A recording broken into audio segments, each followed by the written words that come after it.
what would you think? Would OpenAI actually have been possible, like the creation of OpenAI and the creation of ChatGPT, if it would have been incubated in a corporate? One of the things that we always say is that innovation...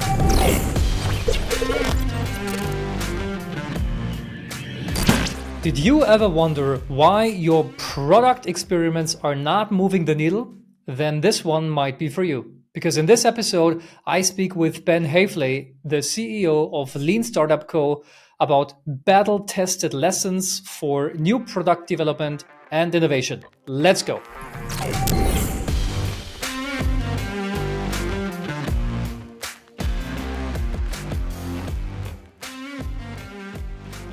Hey Ben, what is a truth about corporate innovation that no one dares to say out loud?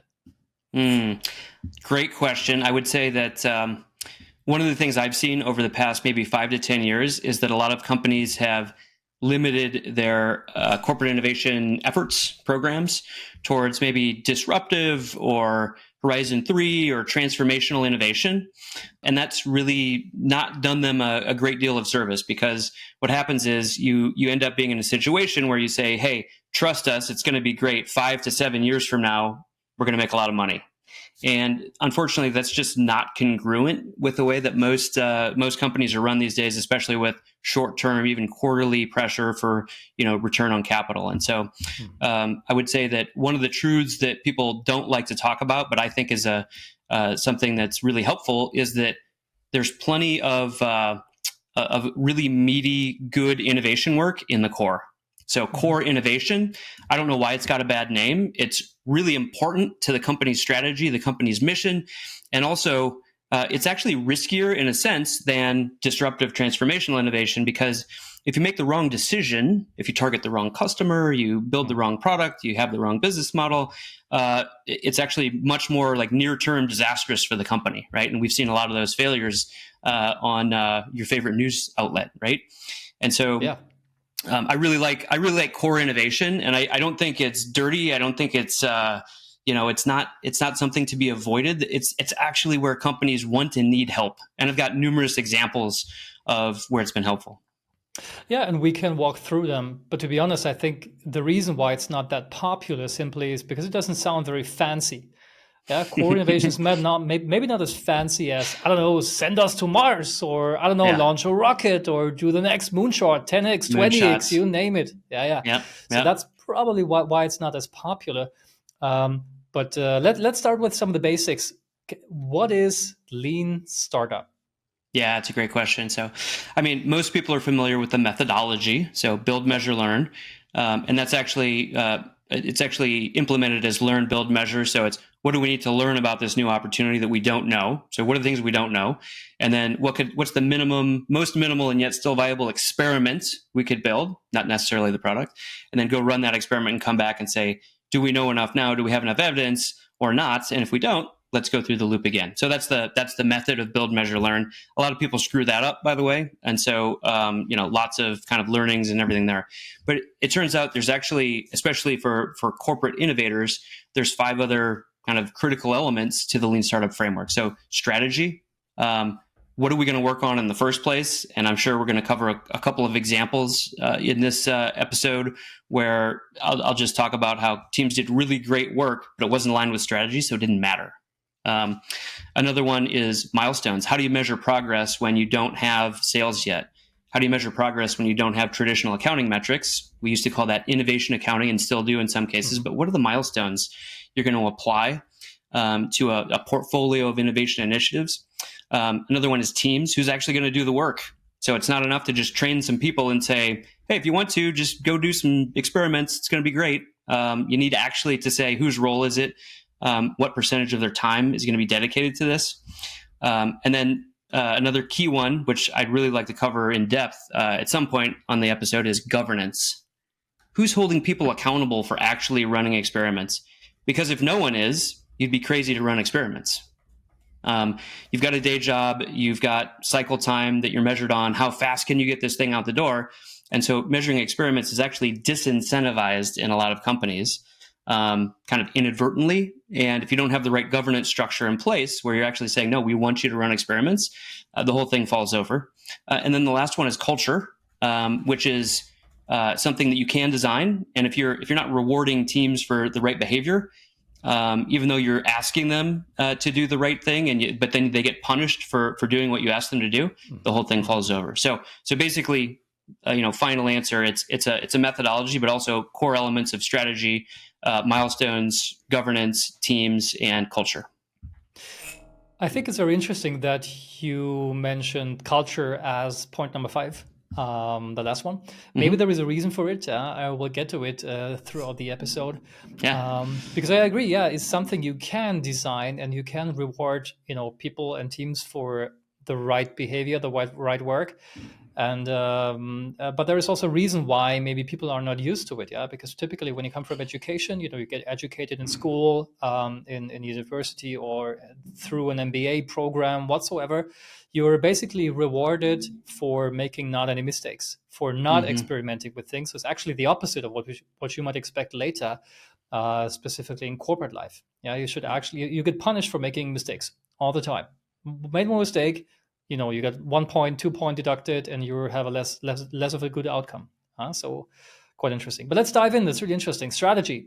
Tell me more about the strategy part of the Lean Startup methodology. Yeah. So this is basically what are you going to apply Lean Startup to in the first place? And so, you could apply Lean Startup to anything that's uncertain. So Lean Startup is really about it's a system for methodologically reducing risk, for reducing uncertainty. So if there's no uncertainty, you don't need Lean Startup. So the question then is, how does what we're doing in kind of the innovation or product development unit translate to the company strategy? Because if we're incubating things or testing things or doing product discovery on things that aren't strategically aligned, well, first of all, even if we do successfully incubate them, nobody's ever going to pick them up. They're not going to get scaled or executed.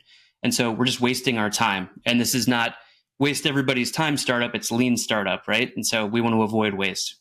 The second thing is, if you're working on the wrong things, you're soaking up the bandwidth you have to work on the right things. And this is actually another kind of key point I see in a lot of companies is, whether this is innovation or product or technology or whatever it is, everybody's just doing so much. And by that, I mean the breadth of things that they're doing is just so wide that they're not really making progress on anything. And so I always remind people a strategy is mostly about what you're not going to do. It's a set of basically criteria that say, should we work on this or not, to help you make a decision. And it should kick out most things because, let's face it, a lot of the people that we work with don't have a 100-person team, right? There's only a few. And so working on the wrong things is super disastrous. Yeah. But is it always that clear? Because, imagine you're, working at a big corporate, which is maybe, you have multinational, if not global operations. You have many different lines of product. You have various go-to-market strategies in various regions. Of course, I agree. It needs to be aligned with, quote unquote strategy. But oftentimes it's not as easy, to grasp it. So how could you find out if it's actually, maybe aligned to strategy or not? Is there some way how to do it? Sure. I mean, so I would say number one is tying it back to if you have a corporate focus or a business unit focus, doesn't really matter, but look at that strategy and say, which are the things that we're going to apply Lean Startup to? And in a lot of cases, you don't need to apply Lean Startup because there is no uncertainty.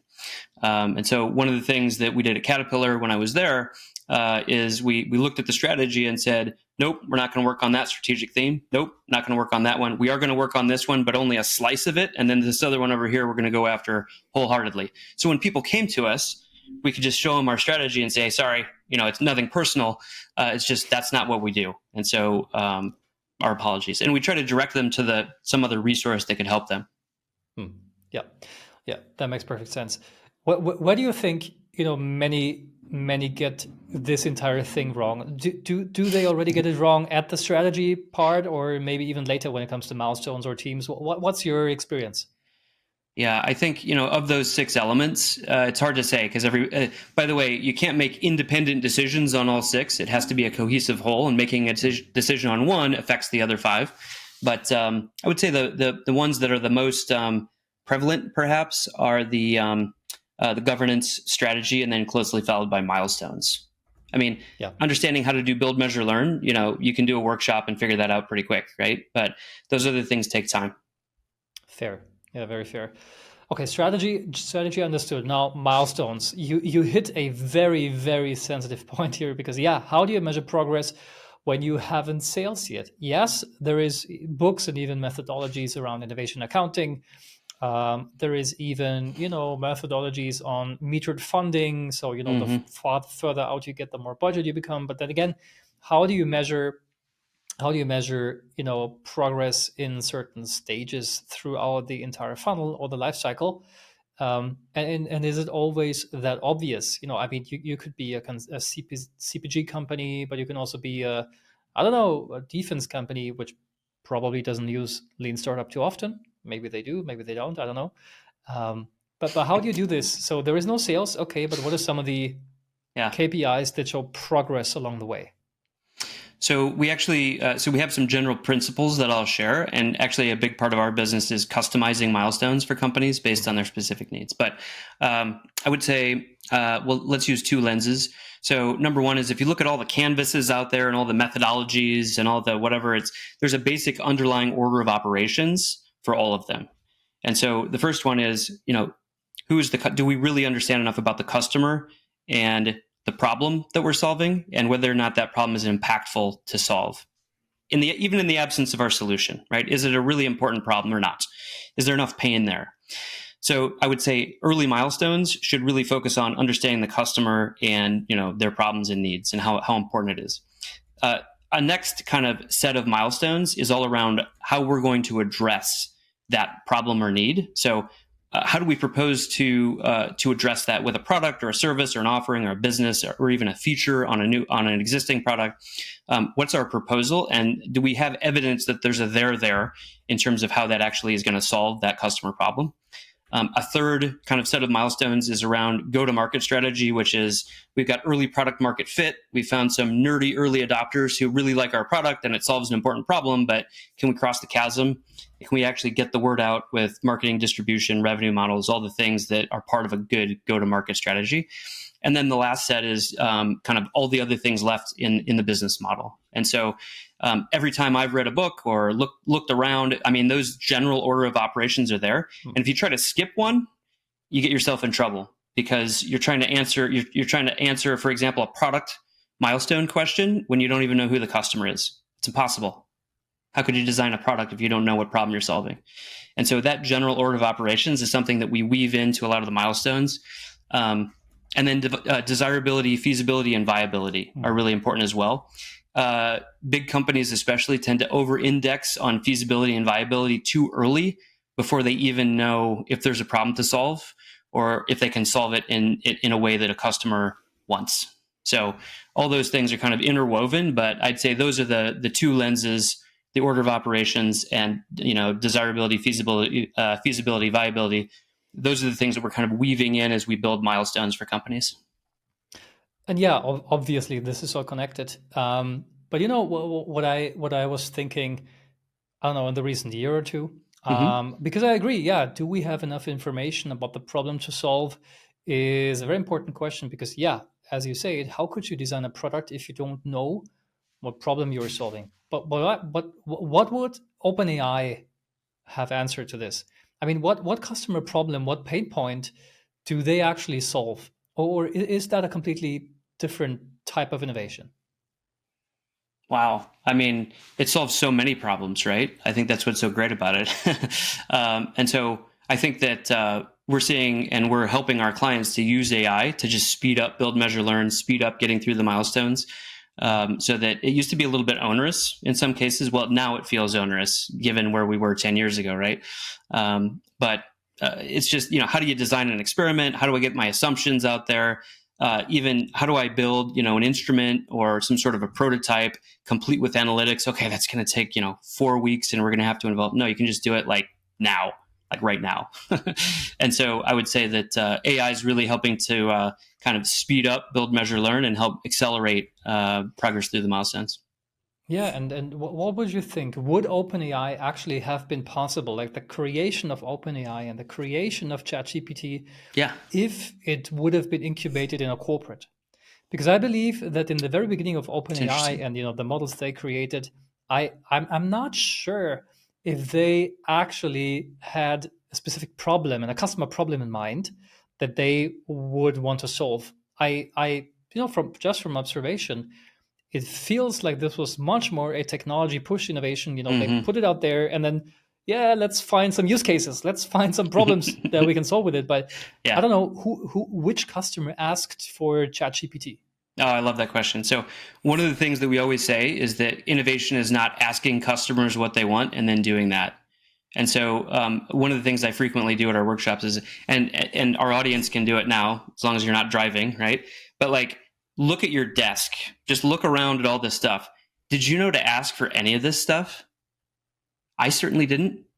I have no idea. Like, it just showed up, and I thought, wow, that's great, right? And so, the it's the entrepreneur's job to understand the problems in the world better than the customers themselves. We're actually really bad at identifying problems as consumers because our brains work in such a way that it says, look, I'm just going to assume that's like a problem that can't be solved, so I'm just going to skip it. I'm not even going to work on it because it's too hard, right?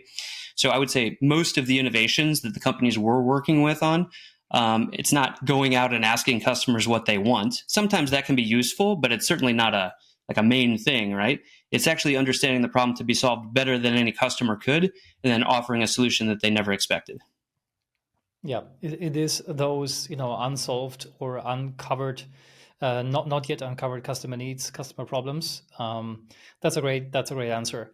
So okay, let's look at teams. Yeah, so who's actually going to do the work? Yeah. What role, what percentage of the time? Because yeah, of course, you have a great strategy, and we see it as well. You have fantastic ideas. We should do this. We could do that. Hey, here's a full-fledged plan of how we are going to tackle that market and win billions over billions in the next 10 years. Okay, sure. And then who's going to do it? And then you get kind of, silence in the room. Yeah. Nothing's going to Crickets. happen. So, yeah, crickets in the room. So, who's going to do that? And is it always that clear? Um, so we try to make it that clear.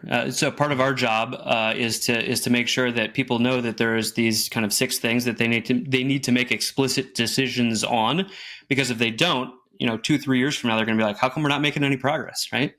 And so I would say the teams one. It's a little embarrassing that it needs to be in there, right? It sounds obvious, but there's all sorts of different models. So there's models where there's a core team that does all the build, measure, learn work, and so the team. What I mean by that, just to be clear, is who's going to do the methodology in order to achieve the milestones on initiatives that are strategically aligned. Just kind of laying it all out there, right? So I've worked with clients who there was only 3 people. That just orchestrated a symphony of suppliers that were out there doing a bunch of build, measure, learn, and market research. There's also models where it was all internal. It's really difficult to do that because it's a lot of cost, a lot of headcount. So you better be strategically aligned, right? And then there's hybrid models where there's a small kind of standing army, and there's other people that are brought in as necessary, including people from across the enterprise. So I think it's there's different models out there, like buy, borrow. I don't know. Let's see, buy, borrow, rent, maybe. But basically, it just needs to be explicit who's going to do it, because what we don't want to do is get everybody worked up and say, hey, we're going to do this, and then it's nobody's job, so nothing happens. Yeah, 100%. And do you see any, I don't know, major difference, for example, between US-based companies, European-based companies, maybe Asian-based companies? Is there some patterns, or is it just random? I would say it's pretty random. I would say that about 40% of our business is in the U.S., 40% in Europe, and then another 20 is kind of the rest of the world. And I think it just depends. It also, I think there's different use cases for lean startup. There's kind of corporate innovation. There's product development, and then there's technology and R&D. And so it kind of depends on which one of those 3 use cases. But yeah, I don't think there's any geographic patterns. Yeah. And then we have governance and also culture. Can you make 1 or 2 examples? Because governance is Yeah, not as tangible as governance can get. Yeah, and same for culture. So I don't know. Is there any story you can share that really highlights how a good governance and also how ultimately a good innovation or at least experimentation culture is being lived in a corporate? So you want a positive example or a negative example or both? Give me both. Okay. Let's see. So I'll give an example, which is one of the best teams I've ever trained and coached, and it was in China. And this team was just on the road for 10 weeks. I mean, just out with customers, interviewing customers, building MVPs, just running experiments. I mean, it was beautiful. And this was a strategically aligned project, right? We had the milestones kind of set up, and we came back to the way I remember it in my mind is a little bit stylish and not true now, but it's like, we arrived and we're just kind of sweaty, still dirty from the road. And we owned this mahogany office in China where the VP is waiting. And we just gave this amazing presentation, which completely changed the segmentation and did it correctly for all of China for this company. I mean, it was beautiful. And we made a product recommendation based on facts and data that was pretty much incontrovertible. And the VP said, well, thanks a lot. That was really great. I appreciate all the work. We decided to do something else 6 weeks ago, so appreciate your time. Basically, like, thanks for playing. And it was absolutely horrible. So it was strategically aligned. We had the milestone. It's just the governance was broken, right? And so the reason that Lean Startup works in Silicon Valley is that VCs will not give you more money unless you produce evidence that there's a there there. So the system works. And so the biggest issue with governance in big companies is when senior executives aren't asking for evidence to make decisions, why would teams do it? Or if they do run experiments and the executives say, whatever, like we decided to do something else, the system's broken, right? Somebody needs to play VC, basically, in the big company. So basically, that's one of numerous examples where the governance just wasn't set up. And as I was saying, somebody's got to play VC inside the big company. So there has to be an executive. And by the way, it doesn't have to be a growth board. It doesn't have to be a product council. It could just be a person even who's saying, look, this is what I'm asking you to do. Your job is now to go out and get evidence to make sure that we're building the right thing in the first place. And I'm not going to let you through a milestone unless you give me the evidence that milestone requires. By the way, if you can't generate the evidence to get through the milestone, then tell me we should stop doing it. Make that recommendation. The job of a team, especially in the innovation use case of Lean Startup, is to make the right recommendation about whether we should pivot, persevere, or park this particular initiative. And it's not to just get everything through no matter what. Hold on for it forever. Yeah, exactly. Yeah, exactly. 100%. By the way, interesting note, the funnel shape of an innovation funnel is funnel shaped because of pivot, persevere, park. So we're consciously choosing to work on less and less things because we're identifying the strongest. Maybe all of them are great. Maybe all those initiatives are great, but we only want the strongest to go and scale in the end. Yeah. That's a very, very telling example about governance. I agree. And is there any, I don't know, can I say this in camera? Just a fuck up story on culture? Anything that's super embarrassed you because the culture was so messed up that you say, oh my gosh, you don't have to Sure. say the specific company name if you want, but just tell us a fuck up story about culture. Okay. Trying to pick. I've got a couple of examples. So there was one that was really interesting. So I actually got brought in, and by the way, some of these examples are Lean Startup company, others are not Lean Startup company. So I'm just kind of randomizing all of it, right? So I got called in to a client where they said, hey, we want to use Lean Startup. And we did a great boot camp. The team was excited. We established the milestones. We had 10 weeks of coaching, and they were going to try to get through as many of those milestones as possible. And I couldn't get the team to do anything. They just wouldn't interview customers. They wouldn't run experiments. And, I would go back to the leader and I would say, hey, you asked us to come in. And he's like, okay, I'll talk to them. They should be doing it. By the way, also as part of what we do is we do a lot of kind of leadership onboarding, where we're talking to leaders. Hey, here's what to expect. Here's what you're asking them to do something different now, to run experiments, not to just build the thing you told them to build. And so in the last 2 weeks, they kind of did some experiments just to say they did something. So we get to the sponsor report out at the end of the 10 weeks, and the team starts talking about the assumptions they validated, the assumptions they invalidated, and some new things. And then they started to make a case for the direction they thought that the project should go. And this executive cut them off and said, no, that's wrong. And then proceeded to talk for 45 minutes about the vision that he had in his head for what this thing should be. And that's a powerful culture fail, because we got all the other things right. But it's tied in with governance. It's not clean, right? But basically that team knew that the experiments they were running didn't matter, and that they were going to just get told what to do anyway. So why bother? And so that was a powerful culture fail for sure. How do we connect this to innovation theater? Because I don't know. This is maybe just a personal, anecdote. But in the recent years, specifically maybe the recent 4 to 5 years, maybe it's even older. But this the saying around innovation theater is becoming more and more evident. Yeah, you're basically just greenwashing, or you're innovation washing. Product improvements, or even.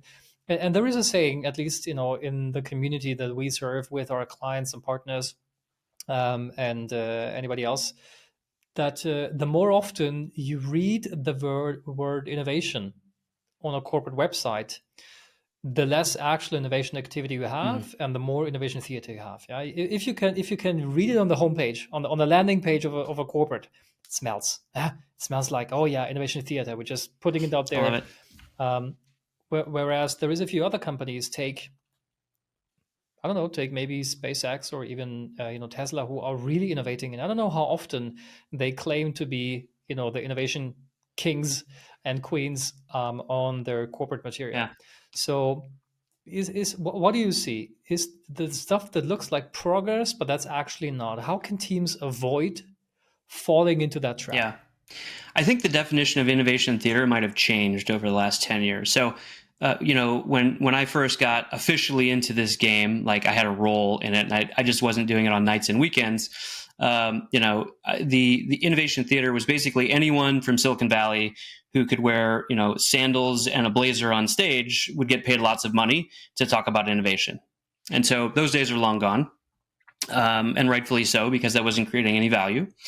And I think innovation theater now is basically just saying where we're applying innovation and it's just not working. And I'm so sorry to be just a simple person, but I mean, it goes back to those 6 things. So one of the things I wanted to say about the 6 elements is they sound really simple, and they are, but it's taken, decades of just research for why did that go wrong? And I actually have clients now who will, take a little assessment, and or even just people that I know, and they'll say, we got that. Oop, we got a problem right here. Right. And it comes across as theater because there's a lot of work going on, but it actually doesn't produce the intended result. And how about this? I think innovation theater maybe before was a little bit more of a problem of intent. If we just talk about innovation, it's going to be great, right? I think now it's a matter of knowledge. People really do want to make it work. They just need a couple extra tools or lenses to really make it work. So that's my take on innovation theater. And I actually hate the word innovation because it means so many different things to so many different people. And it's innovation is really finding meaningful problems to solve. Most of the time, as you prompted, customers don't even know they have the problem, and then solving that in the best way possible. And it doesn't need to be innovative. It doesn't and that I'm doing air quotes for anyone that's just listening, right? It doesn't need to be innovative, because if we're trying to do, the 3D printing drone powered by artificial intelligence that also does blockchain, it's well, is that really the best solution? What if we just put up a website? Okay, if that solves it better, then just put up the website. And so it's back to I think I really liked what you said earlier, which was the fanciness. Like, it doesn't sound fancy. All we're doing is we're solving problems for people. That's all we're doing. What's the best way we can do that? It just has to be good. Yeah. It doesn't matter if you call it innovation, matter if you call it a new technology, whatever. If it just solves a problem, if it's just better, maybe on a small scale, maybe on a large scale. Sure, I mean, not everybody has to send rockets to Mars and then catch them when they fly back. That's great, but you can also do great stuff that solves a real problem for your customers, or for maybe an entire market segment. And don't call it innovation, just do the freaking job. Release the product, do it, go to market, and see if it works. Yeah. But what do you think? Does lean startup even work without leadership buy-in? Ooh. Or is it required? Oh, I love buy-in. Buy-in's like my favorite topic. We should write a book on buy-in. So simple answer, no, it doesn't. Lean startup does not work without leadership buy-in. Let me expand now. Why doesn't it work? It's because somebody's got to be asking teams to do the right work, right? To run, build, measure, learn. And somebody's got to be willing to consume that evidence in order to help make decisions. Now, leadership, let's define leadership. The minimum number of leaders is 1, as we talked about earlier. You don't have to convince everybody at the company that lean startup's great. Every leader at the company that, hey, this is the best thing since sliced bread. As a matter of fact, I'd highly recommend you not do that. I had a client a long time ago who said, hey, we're really excited. We want to do this, and I just need to go talk to the C-suite. Okay, talk to the C-suite, and okay, of the 7, like there was 2 that were a little bit like, I'm not sure. Everybody else seemed pretty okay. Now I need to go talk to some VPs. Now I need to go talk to, and basically, when you ask enough people, somebody's going to say, no, we shouldn't do this, right? I use the adoption curve as a way of thinking about the internal adoption curve for a new way of working as a model here. So what we're trying to do with lean startup or any other kind of new way of working is we're trying to find those early adopters who say, yeah, I understand it, I get it, and I want to apply it to something in my domain. And so doing the work and actually generating proof points among early adopters is what makes the early majority say, okay, now I get it, I'm in. So if you remember, like from Crossing the Chasm, those are psychographic segments along the adoption curve. They need to see it work for the previous group before they're going to do it. And so by asking for leadership buy-in among everyone, you're going after the entire adoption curve at once, which is not going to work. Never has worked. I don't think ever. And yet a lot of people's instinct is to get everybody on board. And so I would say our recommendation is you do need leadership buy-in, but again, the minimum number is 1. Start there, generate proof points, and then you earn your way across the adoption curve, as opposed to trying to force faith on everyone, which is just not going to work. Yeah. I always wondered, why should it not be possible for any team in any organization to build, measure, learn, for example, just go through a cycle without permission. Of course, you need to invest your time, but if you really, really, really believe in your solution to a big problem that your customers have, if you want to make a career, then freaking meet on Saturday, build that thing, go to your boss and tell them, we've built some great stuff now. Give us money, give us time, give us mandate, give us whatever, and let's build this. I always wonder, of course, I 100% understand your position. That's corporate reality, 100%. But I always, never understood, why can't you just, I don't know, build this thing in a garage? Maybe you should do then a startup yourself. I don't know, maybe then you're playing wrong in a corporate. But what is keeping us, and with us, I don't mean you and I, but I just mean, everybody Humans. out there who wants to build great stuff from doing it. Yeah, humans from building it. Yeah. It's interesting. I mean, sometimes you get the reaction of, why did you do that? We've locked, another thing I've heard, we've locked in the roadmap. Why would you run an experiment on a component of the roadmap? We've already locked it in. We can't do anything about it. The ship has sailed. The train has left the station, right? So there's all sorts, and then there's security issues and things like that. But just to maybe add a piece to my response, which is buy-in doesn't need to be, I think this is amazing. Buy-in needs to be, I'm going to give you the time to do it, and let's let it prove itself. So the buy-in is to piloting it, not to, I'm now convinced that this is the way forward for the entire company and everybody else is too. So it's just having the space to do it. Yeah. To your point, I think we can meet in the middle with a Venn diagram overlap. 100%, and I love that. Yeah. What do you think? How is lean startup, the method itself, going to evolve in the next couple of years? Because there are so many technologies out there that really could help, speed things up. You mentioned it in the beginning, could make it efficient. What do you see as a possible path forward in the next couple of years? Yeah, I mean, so, I mean, AI is the obvious answer, right? But there's a lot of technologies out there that are really just helping teams to accelerate, build, measure, learn. I think the thing that technology is not going to help with for the foreseeable future, and I hope we can find a way to make it do so, is with the kind of the strategy and the governance and the other things that are a little bit more human in nature, where you really have to make sure that people understand why we're doing this, what we're doing, the right questions to ask at the right times. But in terms of the methodology, I mean, it is so much easier to run an experiment right now than it was 10 years ago. It's unbelievable. It's a 10x improvement, honestly. It certainly is. And do you think there is any part of the loop that could be replaced by AI, or is it always human in the loop? Maybe one day we're going to get there. I mean, we've all been surprised at the advances in the last year or two, right?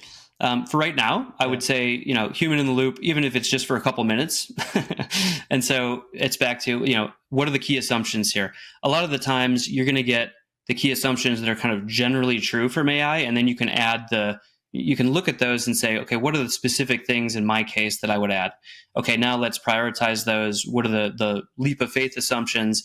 And then you can go right on to designing an experiment. And that experiment design used to take maybe a couple weeks in some cases, and now it's 5 minutes, right? Because you've got some tools where analytics are set up, and you've got a landing page and explainer video that, before you had to contact another department and all those kinds of things. So I would say human in the loop for now, but let's see. On the methodology part, I still don't see how kind of governance and strategy, those things would be influenced right now. I'm hoping they will be, because that would just make this even easier to adopt at big companies.